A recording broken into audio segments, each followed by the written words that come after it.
Alright, we're going to talk about how to find the limit of a function.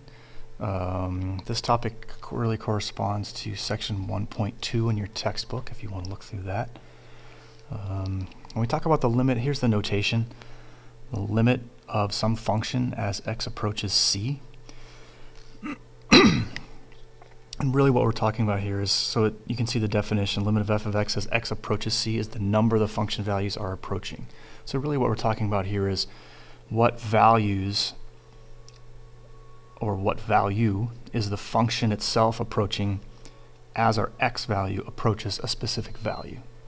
All right, and we can talk about that in three ways, two of which we're going to cover today. We can talk about that graphically or numerically. We can also talk about it analytically, which we're not going to do until the next lesson. So when we talk about finding a limit graphically,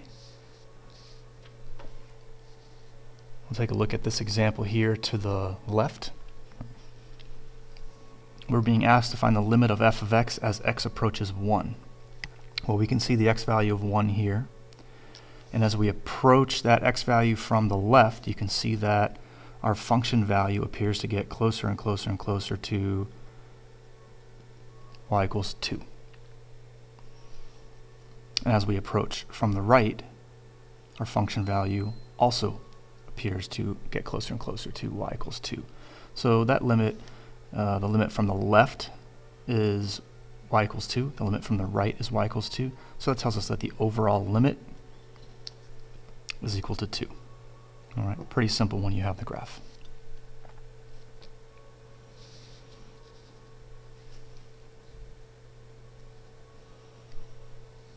Take a look at this example down here below.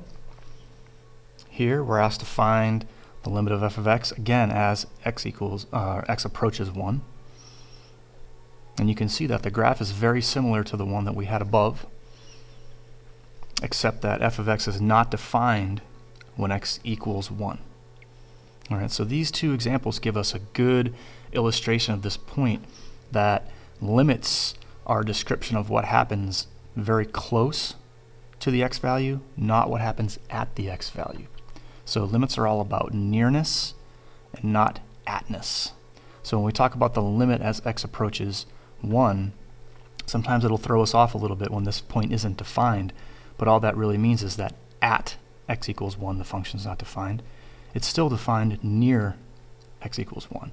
So as our x value gets closer and closer and closer to 1, we can follow it in here from the left, we see that our function value also gets closer and closer and closer and closer to y equals 2. And likewise from the right, as our x value approaches 1 from the right, our y value approaches 2. Since this point is never defined, it never actually gets to 2, but it does get closer and closer. The limit defines what happens near that x value, so the limit here is still 2, even though that point is not defined. Take a look at this example over here to the right. Again, we're trying to find the limit of f of x as x approaches 1. Here we see this discontinuity here at x equals 1. So as I approach from the left, I come in, x is getting closer and closer and closer to the value of 1. It appears that the y value is getting closer and closer and closer to 3. When I come in from the right, my x value gets closer and closer and closer to 1. This, well, it's not really marked here. Let's do this. Now as x gets closer and closer to 1, y appears to get closer and closer to -2.